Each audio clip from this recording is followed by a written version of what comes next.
Now I know that with what I'm about to say right now, a lot of people are not going to agree with it. They're not going to understand it. And honestly, I'm not really expecting many to understand where I'm coming from with what I'm about to say. I speak for myself in this case, and there may be some people out there that might resonate. And when they listen to what I'm saying, it could basically it's almost like it provides relief to them, realizing that they're not the only ones that have thought this way. Or for those who have not looked at it in this perspective, it could actually help them in some way to look at their own past experiences in a different light, with light. So with that being said, I'm going to get into it. So traumatic experiences are inevitable. The best question to ask is, what is the best perspective I can have about this, or what is the best reaction that I should have that will allow me to succeed or allow me to transmute the negativity that came from this experiences and turn it into a fuel that's going to make me better. How can I master the ability to do that so that everything that happens will not affect me in a negative way, but instead I'm gonna become a force to be reckoned with. How do we do this? How do we accomplish high levels of resilience? Because to be quite honest with you, this pain and suffering is not going to go anywhere. You're going to always go through something that's going to cause that, or at least attempt to. But when you shift your mind and your perspective, when you rewire your brain in a way where nothing can penetrate your spirit, that's when you become extremely resilient. That is when you become dangerous to the soulless.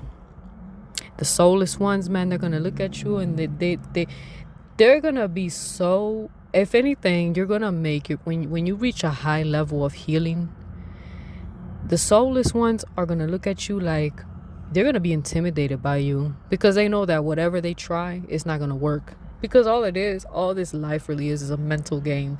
If they can get in your head, that's the part that really, causes a lot of problems for you. Because the thing is, see, here's the thing. These individuals, the soulless, they want to tamper your mind so that they can program you to self-destruct. That way you pretty much do their job and then they get to go scot-free.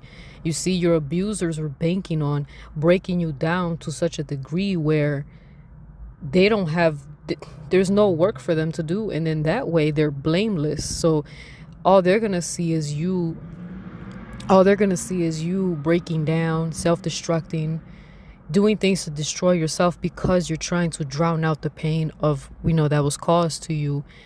And that's why I said the psychological abuse, narcissistic abuse, is something that people really, they overlook it, man, because they don't realize that it's a very damaging form of abuse to go through, because it goes unseen, and it's also the best way that an abuser can abuse without any solid evidence, because we always want evidence, right? Unless you're there. I mean, if somebody was to witness how this person treated you and what they've done to you, and it will be a different story. But shifting my perspective on all the things that I've experienced have greatly benefited me in ways that I have to share. So I've reached a point in my journey, in my healing journey, I reached a point where I began to appreciate all the things that happen, good and bad. Yes, the good and the bad. I'm very thankful for those experiences. And I know that that's not something that you would have said to yourself. That's not something I would say to myself years ago. Some people say that when you go through a lot of trauma, right, They say that when you get older, the red flags are invisible to you, and that is true in some cases. However, that's only when you're psychologically sedated, and that's a term that came to my mind because it basically means that's when they put you to sleep. The soulless are banking on putting you to sleep. They're banking on being able to keep you there so that throughout your life you jump from one relationship to another relationships, toxic, abusive, and then to the point that you remain, at a low, in a very dark place. The whole goal is to take as much energy as they can out of you and prevent you from actually growing and ascending. That is the ultimate goal. And if you look at it, the bigger picture is that the devil pretty much does not want you to reach your highest potential, your highest level, spiritually and in this physical realm as well. But the biggest part is the spiritual part, you see? So that's why they do that. And starting from your childhood, that's why they start when you're young. You notice that your traumas began at a very early age. And sometimes even while you're in the fetus, it goes that deep. It's generational trauma.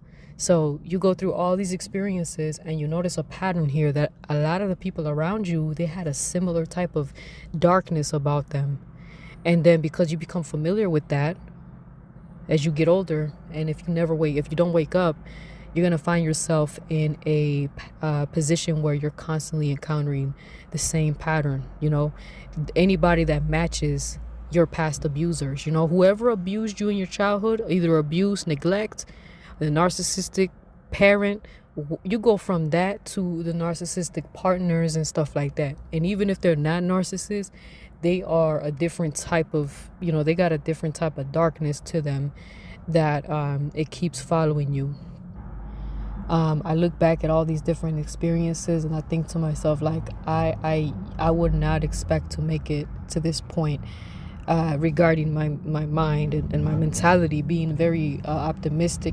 At one point in my life, I had a lot of anger inside of me for obvious reasons, justifiable reasons. So I understand that part, but I look back and I realize, it's good to have righteous wrath. Absolutely. All anger isn't bad.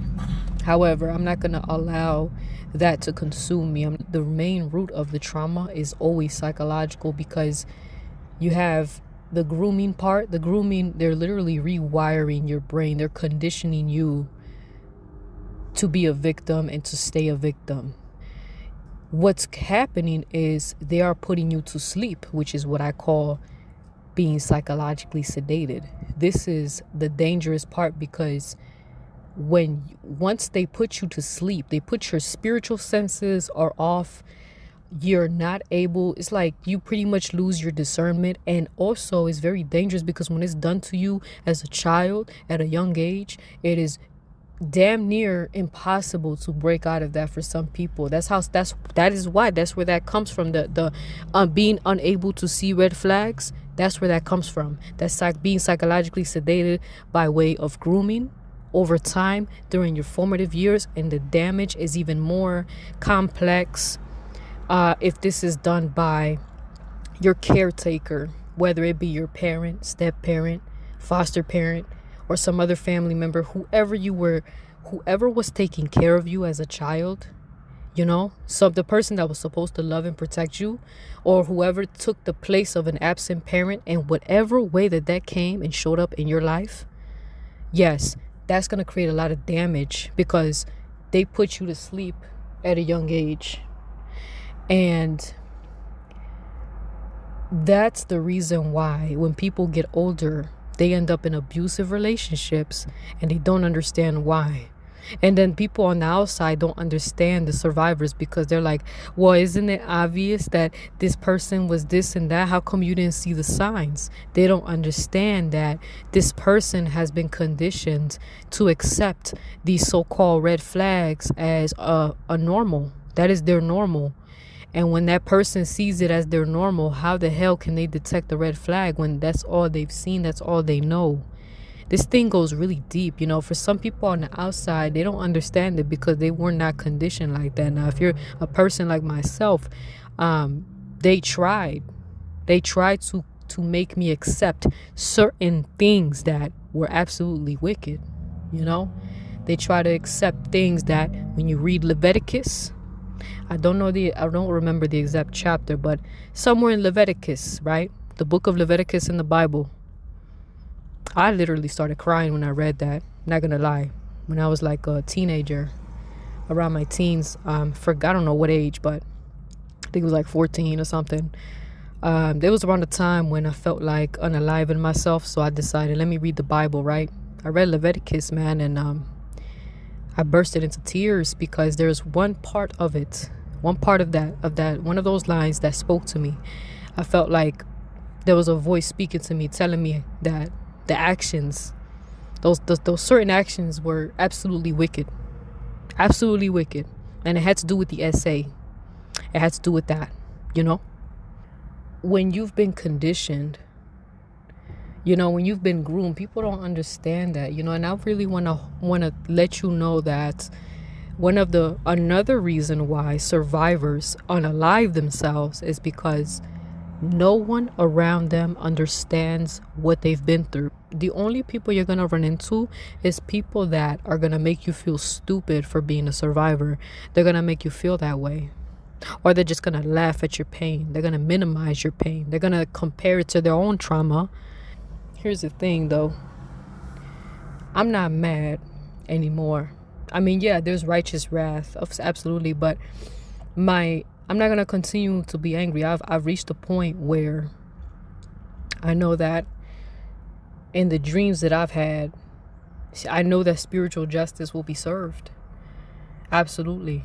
And another thing, too, is that the greatest justice that I could ever give for myself is being able to have a peace of mind and not allow those hijos de puta to continue to occupy themselves in my mind rent free. They will be evicted forever, Now I'm looking at it as they have given me the blueprint that they've tried to use against me. You know how dangerous it is for a survivor to be alive.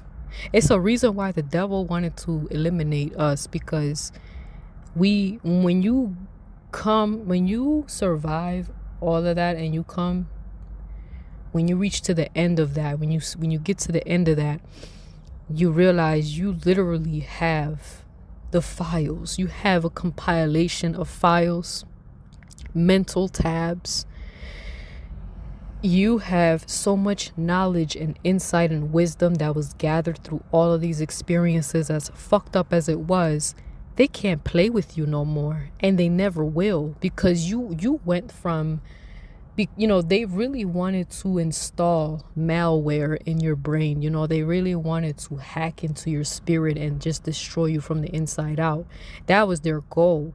But when you get to a point where you literally, you're like a divine being at this point, because you were able to do what most people couldn't do. You were able to not only transmuting all of that negativity into positivity, but it's even deeper now. You carry all of the files, all of that knowledge that the soulless have on how to destroy people. The difference is you're not using that to destroy people. You're using that to protect yourself and to enlighten other survivors so that they can also protect themselves. Do you know how powerful that is? And you have this knowledge, but you're not using it for evil. And again, it's not like you were searching for it necessarily. It was forced onto you. They used the dark psychology tactics against you to destroy you. And you know what? These people that abused you were cowards, because they did it to you when you were a child. They did it to you when you were a teenager. You weren't even grown yet. Your prefrontal cortex was not fully developed, so they knew what they were doing. They knew that that's the only way that they can have their ways to manipulate the youth. That's the only way they can do it. So, which means, can they do that with a grown? Now, some of them, obviously, there's grown people that get abused, but I'm talking about childhood, because that's normally how it starts. Because, see, let me tell you this: a lot of children that get abused, right? They grow up and end up in abusive relationships because it was already programmed in their mind to accept these things or to be unable to see the red flags because they've been psychologically and spiritually sedated. They're asleep. And they know that. And that's why those same children that were abused at a young age, they end up in abusive relationships. And these abusers, they know how to pick the victim, because when they pick their victims, 9 times out of 10, in most cases, in damn near all cases that we hear, is that victim has a history of abuse and they have a lot of unhealed traumas, which gives them most likely an anxious attachment. They have that anxious attachment where they feel like they need validation. They need someone to love them. They need somebody to be there all the time. They are very codependent, that kind of thing. When they have those traits, they take advantage of them. Or if they have a mother wound or a father wound, they have abandonment issues, stuff like that. They take advantage. They look for stuff like that. That's what predators look for. Well, the victim has been robbed of their ability to develop psychologically and mentally because they have been psychologically sedated during their formative years, being narcissistically abused. Their brain essentially is pretty much damaged almost, It's very sad. It's absolutely sad. And a lot of people, man, they don't make it. They don't make it through. They end up unaliving themselves because they don't understand why they keep finding themselves with the same type of man, the same type of woman. You reach a point in your life that they can't mess with you no more because you know too much. You get to a point where your level of awareness about abuse, tactics, manipulation, dark psychology, you name it, you know too much. Not just because of book knowledge, even though the books can supplement that. All the books really do for a survivor is validate and confirm your past abusive experiences. That's all it's doing, because you're like, now you can identify it. Now you know there's a word for that. There's a term for that. Oh, that's what that was? Because I remember I didn't know that there was a word. There was such a thing as gaslighting as far as the word is concerned, but I have experienced being gaslighted throughout my whole life. There's something that I can, there's a word that we can use to identify that form of abuse, because that person is making you question your own sense of reality, and that is extremely dangerous for a person that has been abused, because now they're reshaping your perspective. They're transforming it into something that makes you unable to see the abuse for what it is. And that is why some people stay in those situations. That is why some people have a hard time letting go of certain individuals in their life, especially in their family, whether it's their immediate family or the family they created, the person they married, or what have you. It could be anybody, essentially. So this thing is deep. It's deeper than most people could comprehend. Not many people understand this. That's why I suggest, who the hell can you talk to, right? And I suggest you stay to yourself. But I mean, it's painful living in silence at the same time. You have to, you something inside of you is telling you is craving for validation. And when I say that, I'm talking about having your experiences validated, having somebody articulate all these things that you've experienced in a way that makes a lot of sense. It doesn't sound crazy. And also in a way that makes you really understand that, wow, I wasn't crazy. I knew it was something about that. I knew it was something about when this happened or when that person did that. Now you know, and when you know these things, when you understand your history, you're not going to be doomed to repeat it, because now you can identify these patterns. All of this stuff is all about identifying patterns, but it's a matter of understanding which pattern do we need to be aware of, cautious of, and which ones can we just sit back and relax and be like, oh, that's cool, everything's okay here. But now we need to know that, we need to know both sides of it, and that's how you increase your discernment. That's why I'm very thankful for the position that I am, because I understand my purpose in life. And when I say this, I'm not saying this in this boastful, prideful manner. Absolutely not. I say this with honor. I say this as the spiritual samurai scribe. It could also be healing when a person is listening to your testimony, when they hear your story, when they hear about all the things that you had to go through, and how at the end, not just at the end, but even throughout the process, you remain righteous throughout the process. Either you remain righteous through the process, or maybe you dibbled and dabbled in some darkness, and then you came out of the darkness and really started exposing the evil and stuff like that. In whatever form, everybody's journey is different, everyone's path is different. It's not my business to necessarily judge a person's path and stuff like that, because again, you never know when that person is going to repent.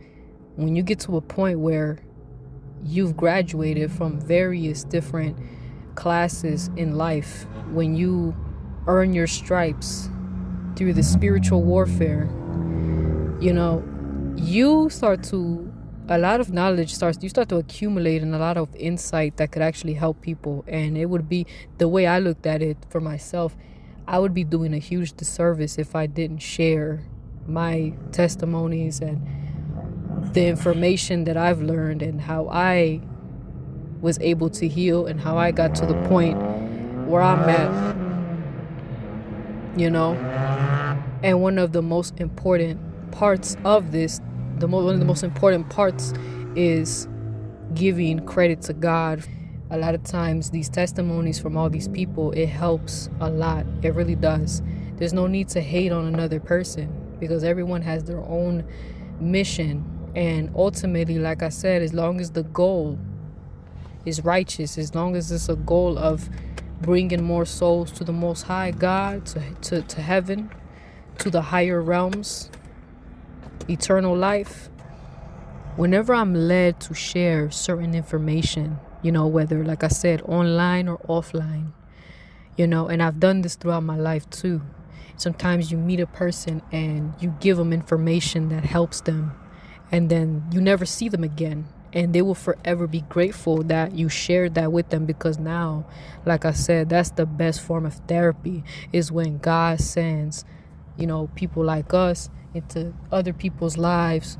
And it might be a short interaction, but it's enough for them to remember what you told them, all the conversations you had with them. And now they're like, oh, they understand what you meant by that. And then they start to it's almost like you activate other people's spirit to heal themselves, essentially, And that's a beautiful thing, because you see a lot of darkness being spread throughout the world.